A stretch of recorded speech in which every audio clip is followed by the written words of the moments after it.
So hello again, ladies and gentlemen. Are you still with me? I hope so. It's Magnus Nielsen, Lord London Stone, making a walk along the south bank of the River Thames with New London Bridge. And let's just turn the camera around. There we have it. That is New London Bridge. And so the old bridge, the previous bridge, is now in Lake Havasu in Arizona. And right, we'll go down here to go past the pier to make our way towards the Tower Bridge. Don't confuse the two. Many people do that. They think that London Bridge is Tower Bridge or Tower Bridge is London Bridge. Which is not the case. There's an urban myth that the man who purchased London Bridge way back in the 1970s was thinking that he was buying Tower Bridge, and that was a big mistake. Anyway, we're just making our way down here. This is the pier, so you've got boats that can take you up and down the Thames, and they drop you off at various places on the south bank and the north bank, and you can use it as a sort of taxi, if you like, or not so much a taxi but as a bus. Here we're now making our way up towards Hayes Galleria, and that was named after a man called Hayes, who owned the land way back in the 1600s, and as a Galleria it was rebuilt in the 1820s by Cubbett. I don't think it was Sir Thomas, it was his brother William, or his son. But anyway, Hayes Galleria was a place where they would bring in ships with their cargoes from all parts of the world and unload them into Hayes Wharf. And it was very busy at one time. It actually closed down in 1970, but then it was opened up again to the public in the 1980s as a sort of leisure centre, a place where you can get tea and coffee, and there are shops where you can buy things. I wonder if there's any information about it. The Queen's Walk, so this was opened in 10th of November 1994. There's a restaurant here on the right hand side.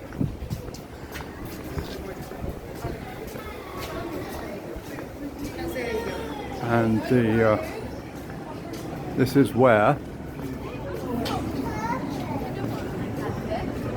you have the Hayes Galleria. Now called Hayes Galleria. It used to be called Hayes Wharf, and ships used to come in here and unload their cargoes, which would then be stored in the warehouses up here. But what they did was, when they closed it down, they rebuilt it and gave it a roof, and it's a nice place to come and to get a cup of tea, cup of coffee, meet your friends. So over the road now, over the river rather, behind those trees, you have the custom house. There used to be a custom house here. The idea was to charge tolls on the cargoes that were coming into London, and that's obviously the place where they would, where they conduct their work from. Now, what does this tell us? To the memory and staff of those operated at Hay Wharf who lost their lives in the two great world wars. Right.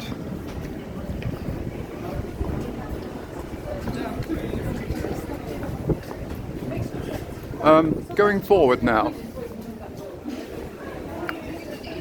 we have over on the left-hand side in a moment, you are going to see HMS Belfast, which is a battle cruiser that was built in the Holland and Wolff shipyard in Belfast. Actually, that was the same shipyard that the Titanic was built in. And it was built in 1938, one of the largest Royal Navy cruisers at 11,500 tons. And it was used during the Second World War to protect Arctic convoys of supplies.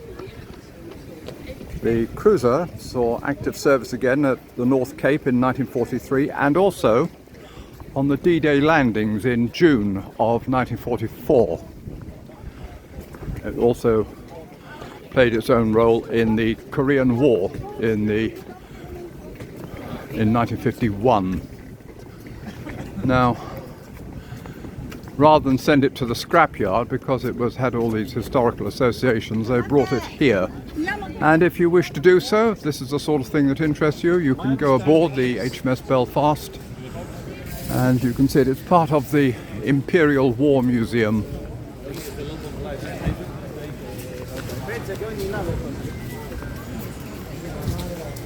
So as we go forward now, coming into view, you'll see for yourself we have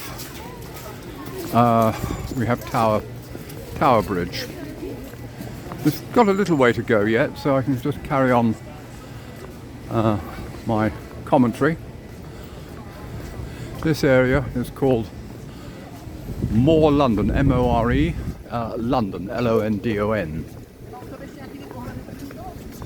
As you can see, they've got all these signposts all over the place. So this is rather special.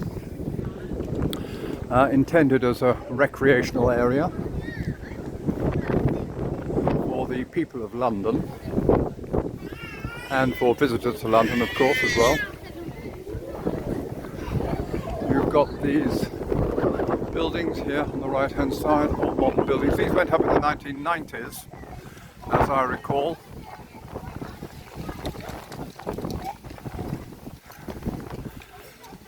And that's it. As we go along here, this is the sort of place where people like to come out, usually on a warm sunny day. It's not sunny at the moment, it's not really warm, but I wouldn't complain about the temperature. At least it's not raining.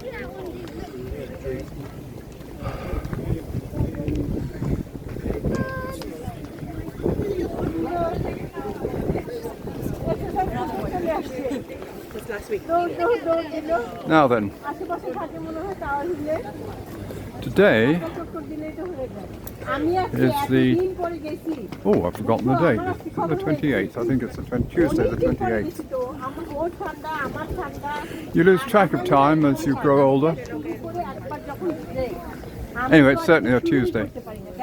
And this building here is Old City Hall. It used to be the place where the Greater London Authority used to meet, which is the governing body for the whole of Greater London. And it met here from 2002 up until very recently, when our current mayor, Sir Sadiq Khan, he was knighted some while ago, Sir Sadiq Khan decided to move the whole of the administration of Greater London out to the East End. For whatever reason, we don't really know. It's a bit of a shame really to move such an important building which was central to Greater London to be sidelined in that way, but anyway, there we are. Here you've got third space, what have you got? Riverside, you've got the Glasshouse Terrace.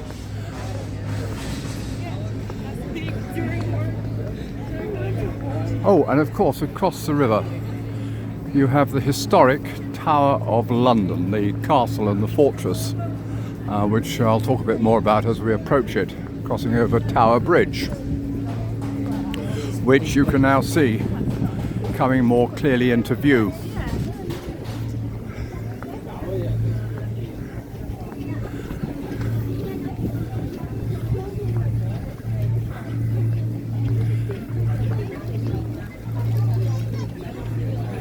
So what is Old City Hall going to be used for? I don't know.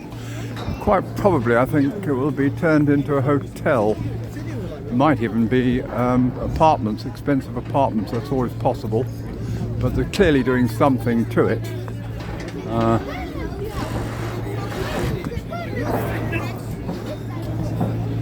Let's just see. Does this give us any information? Not really.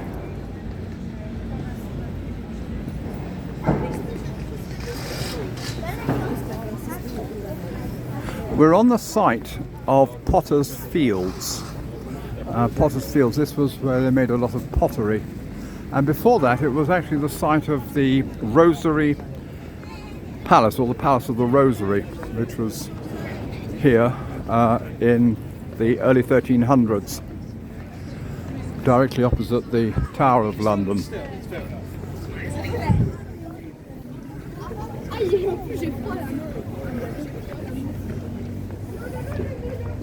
So quite a number of people out here today, actually. It's quite extraordinary, really, when you think about it.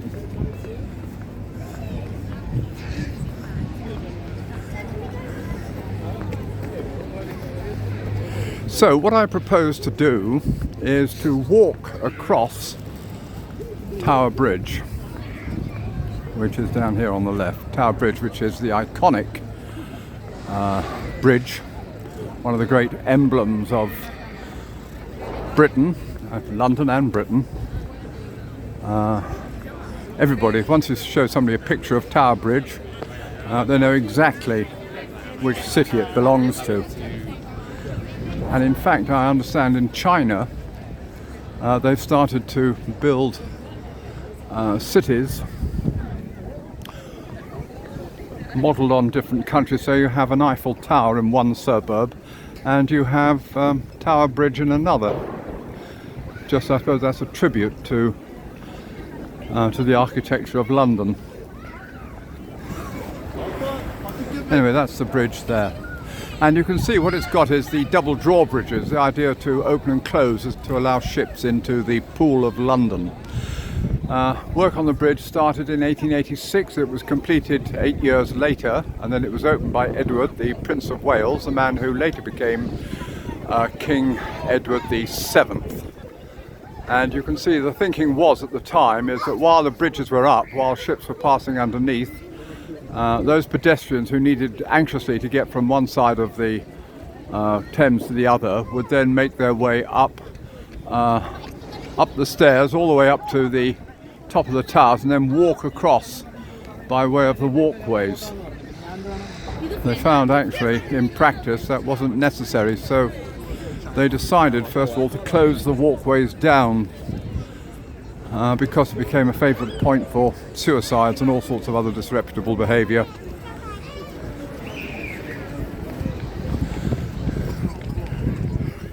But anyway, what I intend to do now is to walk across Tower Bridge. How long have I been going? I've been going now for 12 minutes. Doesn't time fly when you're having fun?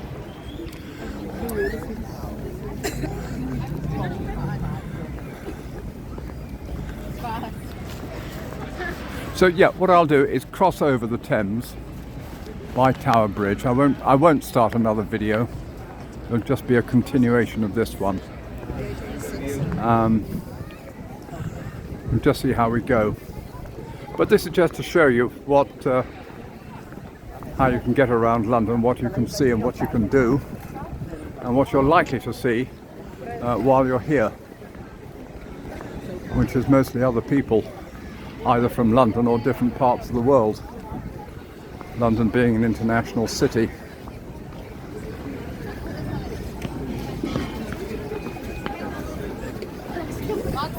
Okay, so there's a flight of stairs here. We'll climb them.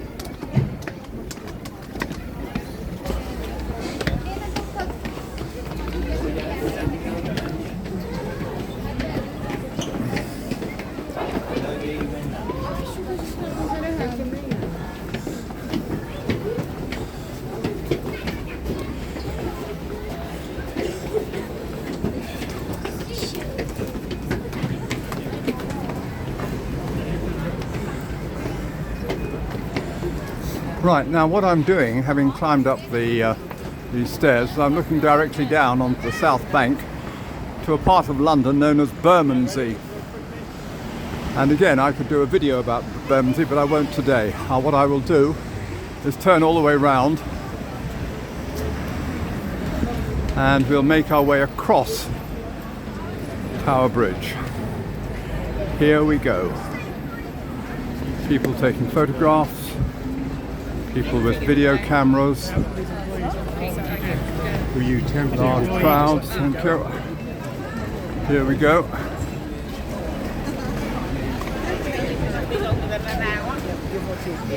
Right, so what we're now doing is crossing over the bridge.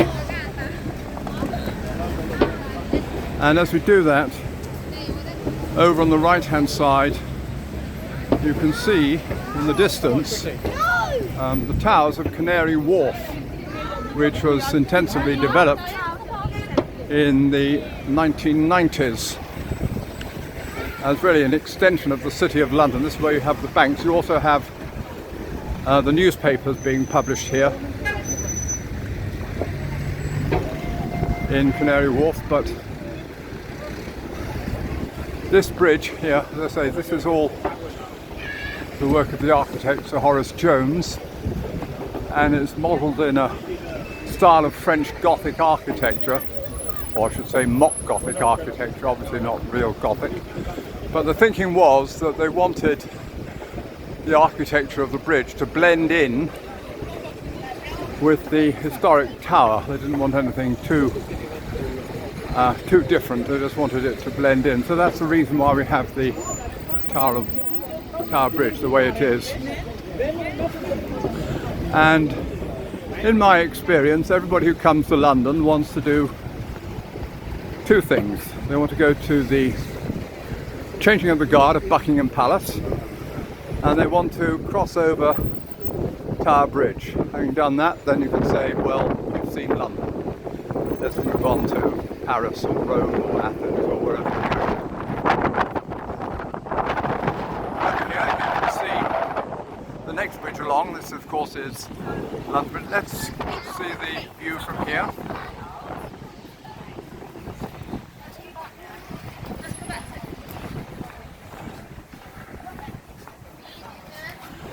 And what we're now doing, we're going to cross over the bascules, that's to say the drawbridges. And from time to time these actually really do open. And if they do, obviously the traffic is delayed. Just one of the things about living in London is the delay of the traffic. Yeah. Anyway,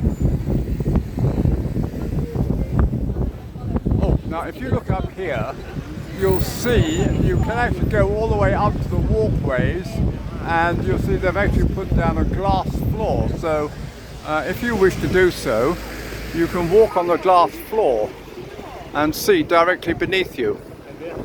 It's obviously not everybody's favourite thing to do if you have a problem about heights.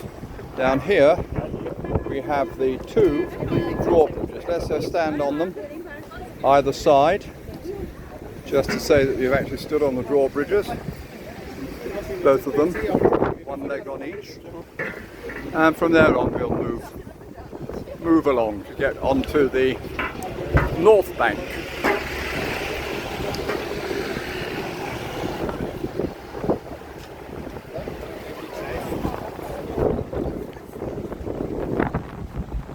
So as you look down here, you've got the Docklands, which was extensively redeveloped in the 1980s and 1990s. And here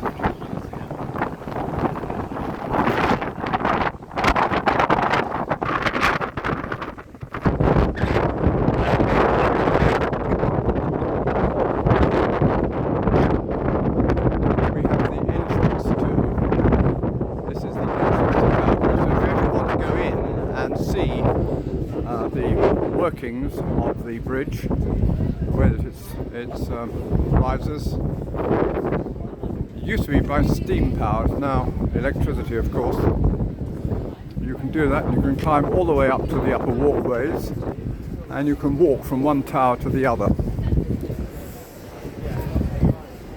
So this is quite a popular attraction. You see, people are queuing up to get on. And what we're now doing is coming onto the north bank of the River Thames. And we'll be over there on the left-hand side. We have the Tower of London. I think what I will do, ladies and gentlemen, at this point is I'll shut down the video because it's been 20 minutes or so, and a video on the Tower of London has to be a separate thing. So there we have it, ladies and gentlemen. If you've been watching, thank you very much indeed. Please don't forget to like, share and subscribe, and leave any comments you may wish to do, whether they be complimentary or otherwise. I shall always be glad to read them. But I'll sign out for the time being. This is Lord London Bridge signing off for the time being, ladies and gentlemen. Have a happy holiday.